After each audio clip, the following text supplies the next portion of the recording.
Allah to come into your homes and to see all of you who are seeing us. This is a very special day, and I want to get right to our work. The Honorable Elijah Muhammad for 44 years taught us that God is not a mystery. He's not a spirit. He's not a spook. God is real.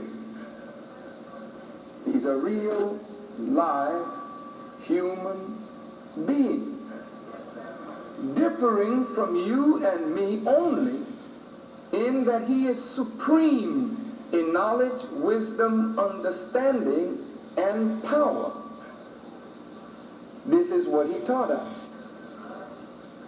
Of course, this upset the Muslim world, and it upset many of our Christian brothers and sisters, that a black man born in America, born in Georgia, who only went to the 4th grade of school, said that he met with God, and God taught him night and day for 3.5 years, then went away and left him here with a mission to raise the black man and woman of America up from the grave of mental death and ignorance. The Honorable Elijah Muhammad was laughed at. He was mocked and scorned and ridiculed.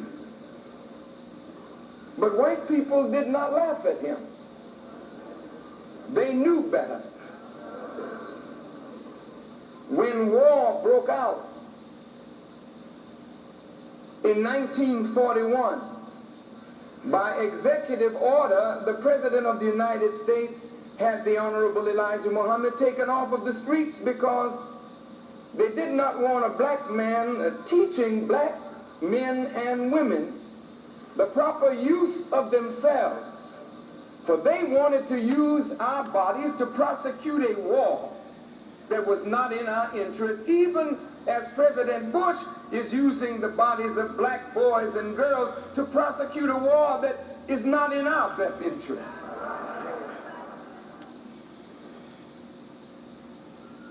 Elijah Muhammad made many ministers and sent them into the cities of America.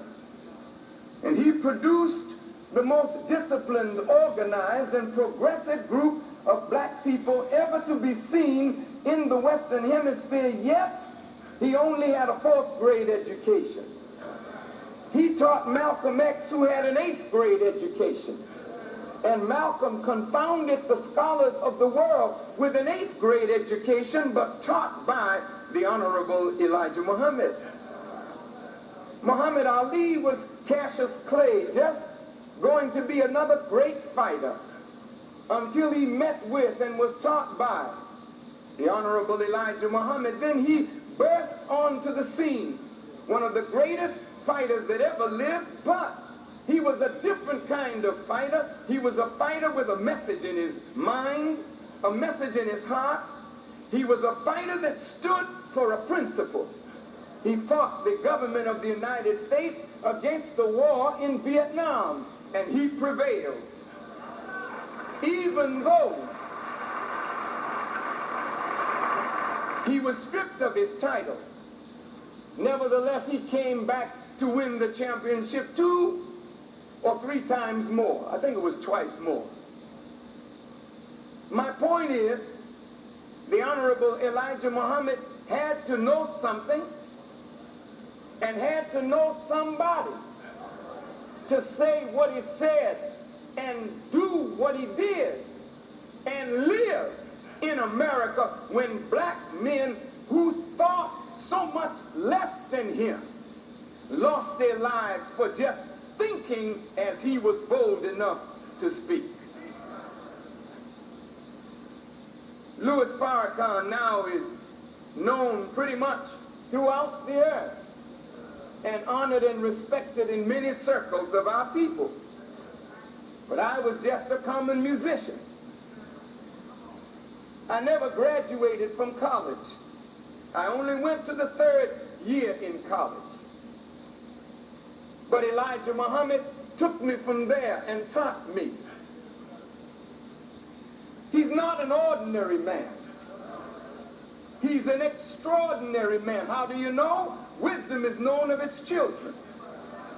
If you are wise, you don't produce a fool.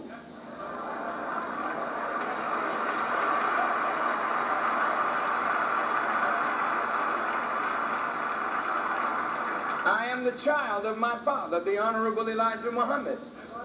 I know no other father but him. My biological father died when I was quite young, and even before he died, I never knew him. When I met the Honorable Elijah Muhammad, I met my father. He fathered me into knowledge, into wisdom, into understanding.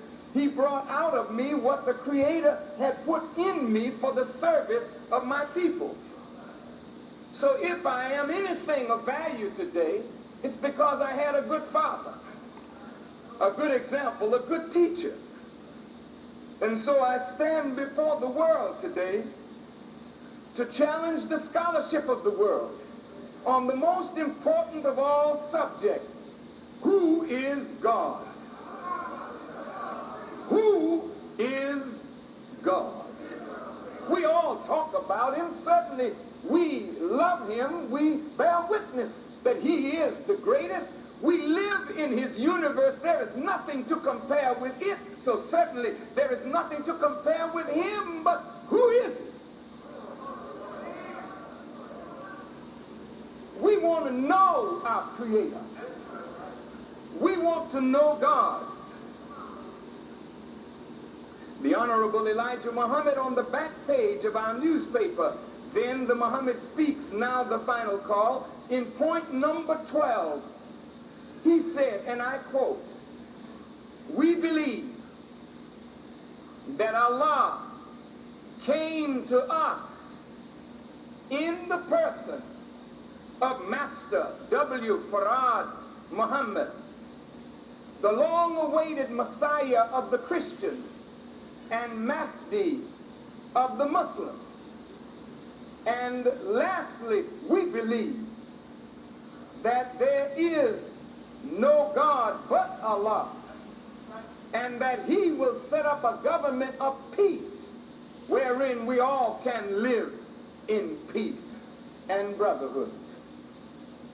Many of the scholars of Islam have said to me, "Brother Farrakhan, why don't you take that off of the back page?"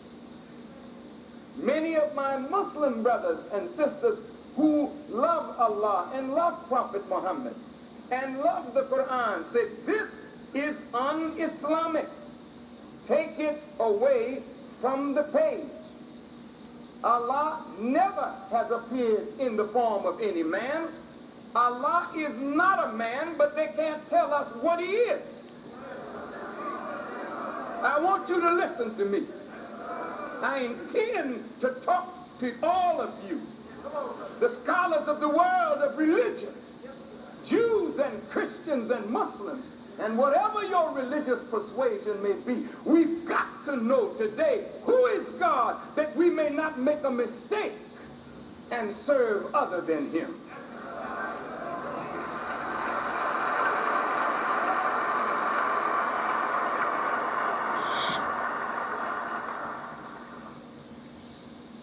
The Bible teaches us that he made man in his own image and in his own likeness, but he's not a man.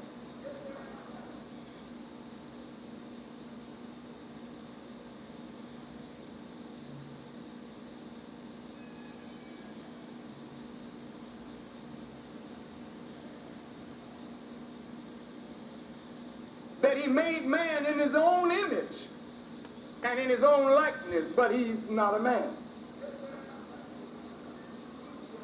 The Bible teaches us of Allah, or God, that he grieves, he sorrows, he sees, he hears.